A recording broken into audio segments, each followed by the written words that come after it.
Hey guys, Cole the Cornstar back again for another video. I have no idea what we're going to be doing because I'm all done with indoor projects basically. This is my brother's project. I don't want to interfere with that. He's a good little builder for being 15 years old, I would say. But I basically have everything done. Actually, I might weld a hitch onto that auger that I built in last video, if you want to check that out. But other than that, it's just been raining. It is warmer today, so that's a plus. I don't really know how warm it is. I don't need this, I know that. A handy dandy vest.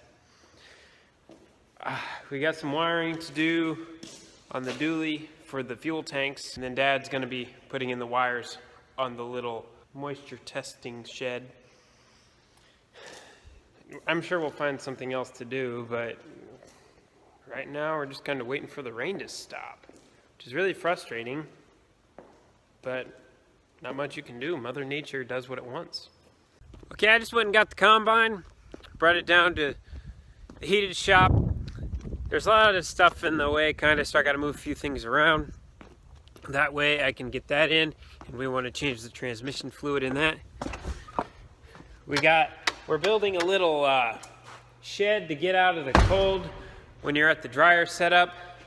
So that's in this little bay. We got a couple cars. Grain cart's still in here on the 7140. The dually's in here in the Volvo, the white one. So what I'm gonna do is move this hoist over this way, actually. Try to get the dually over here as well in this open bay. Back the other things out, move the 7140 forward, then I should have enough room. I texted my dad earlier and I told him I was bringing the combine down to put it in the shed, and he said, "Where in the world are you gonna put that?" I don't know, I got plenty of room. I can still fit the corn head in here. That truck's dirty. Combine needs transmission fluid or oil, whatever you want to call it, changed. This is the truck that we put our fuel tanks in the back of. Currently we're wiring in a full-time switch for our pumps, because before we had to run like jumper cables up to the battery to turn the pumps on.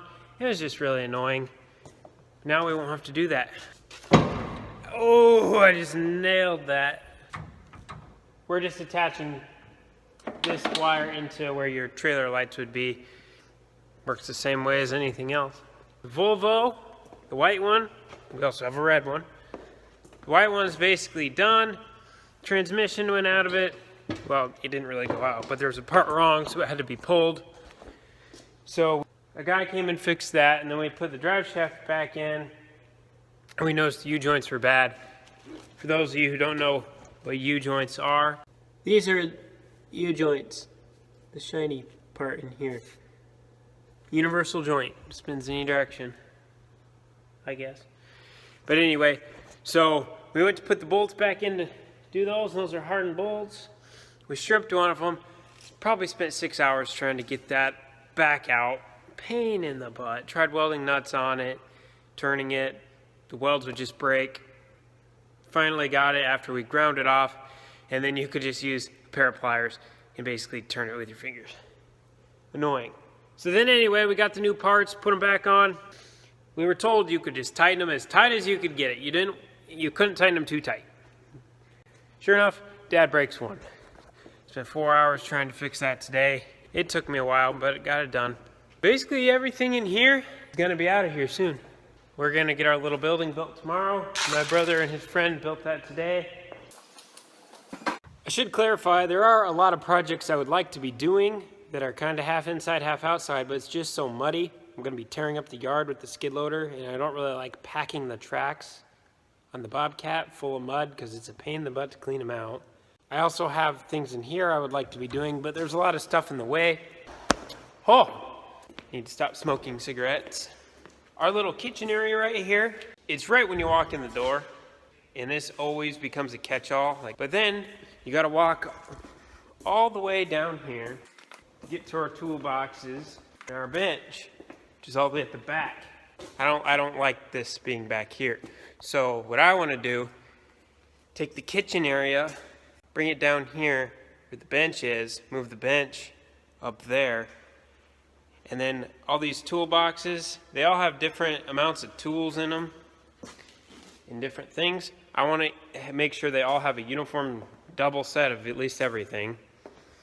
And then so when we're working on something, you can just grab onto a toolbox, roll it out to whatever you're working on, not have to walk all the way across the shop a million times to grab one wrench, then walk back, find out it's the wrong wrench, walk back, grab another wrench, and as soon as you get back, hey, I need this tool, walk back, get back there again. You know, you just spend half your time running around looking for tools, and that's really annoying. But say you got it in the toolbox, hey, I'm working on the combine, hey, I need a tool. Turn around, boom, toolbox, right here, grab it. Much faster. By moving the bench down here, I'll have it right by the bolt rack, right by the big bolt rack, right by the drill press. I can bring the chop saw down, put it on the end of the bench, and then I'd have the torch really close by too. And then I need to do a little fabricating so I can put the welders under it. But then it's just all right in one spot. Well, I might as well do a little bit of shop cleanup while I'm waiting. Just got a bunch of crap on the floor here. Some boxes to...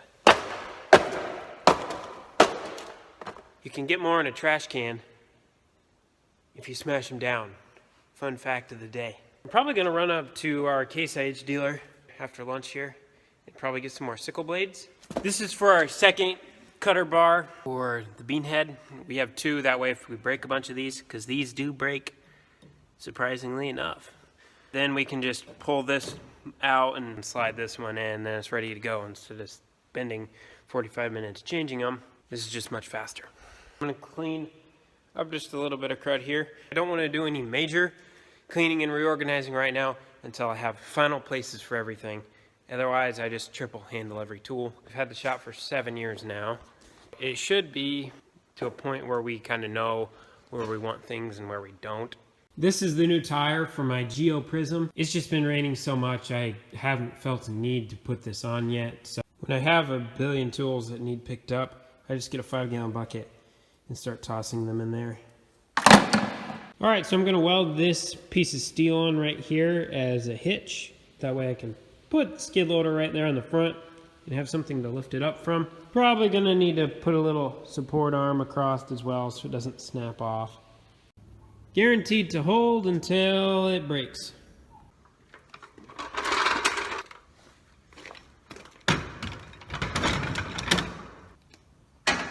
All right, so we got a flat tire on the John Deere. I'm gonna take this off, bring it into the tire man.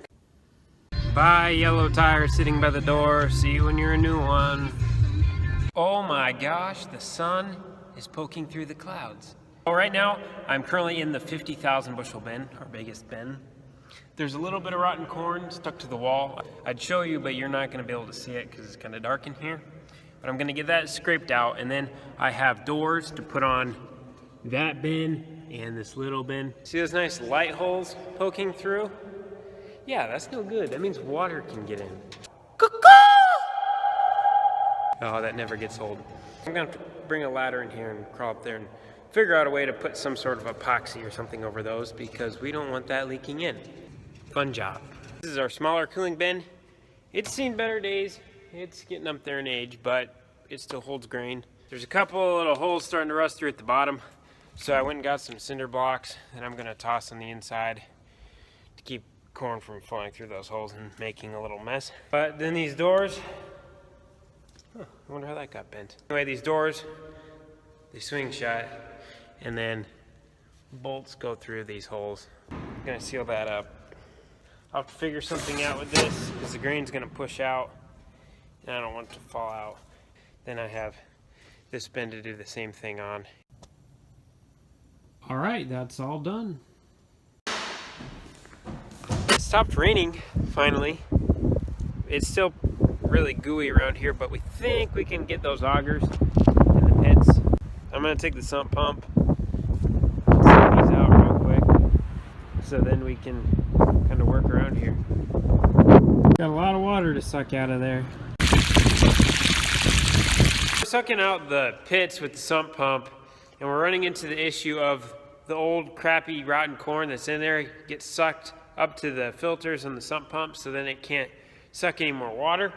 So what I'm gonna do is take this bucket, cut a bunch of little holes, little slits in it with the grinder, so that way just water can get through.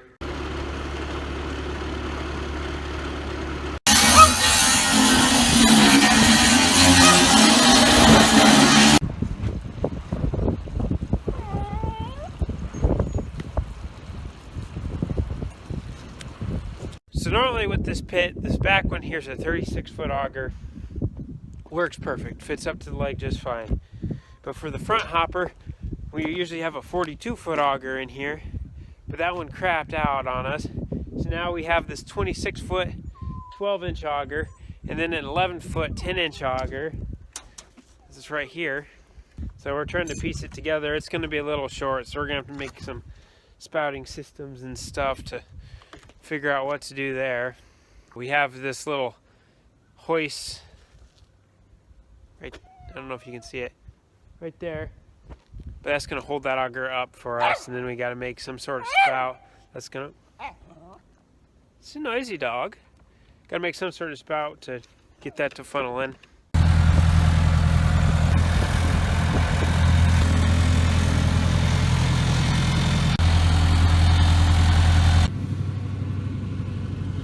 Here's what we're gonna do. This is not gonna work at all. That auger is way too short, and it's gonna be about vertical in order to get a spout on it to fit on this one. So we're gonna take this one, which is 26 feet long, and put it where this one is, because this one's a 31 footer. And we have a little extension that sticks out there, right there. So I think it'll fit in this one. And then we're gonna put this one over here, and then that 11-footer down there will feed that. All this stuff's temporarily permanent, that is, at least for the near future. So I'm gonna pull all this stuff out and see if I can get it put back in the other way around. Annoying, but what do we do? You gotta work with what you got.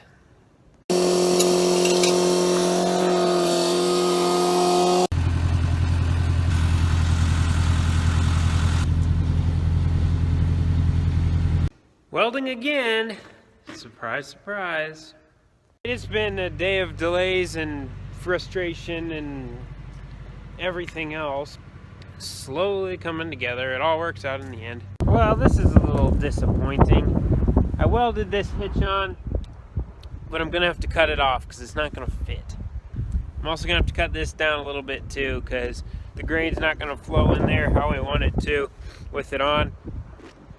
I guess that's what you get for when we really didn't design this auger for this pit. It wasn't designed for either, but it's gonna work better in this one than the other one. So we're gonna roll with it. Man.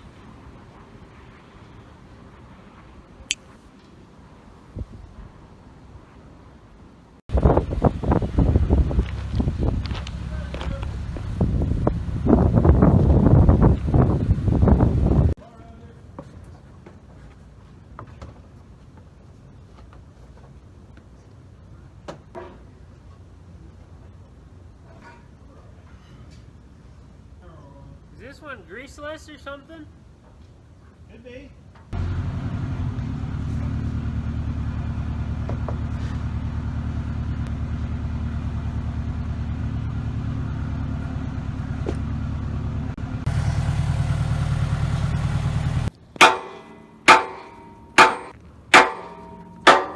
Everything is in place now.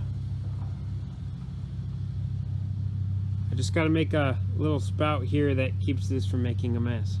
Other than that, pits are done. Alright guys, thanks for watching. Stay tuned for the next video, and we'll be in the field soon.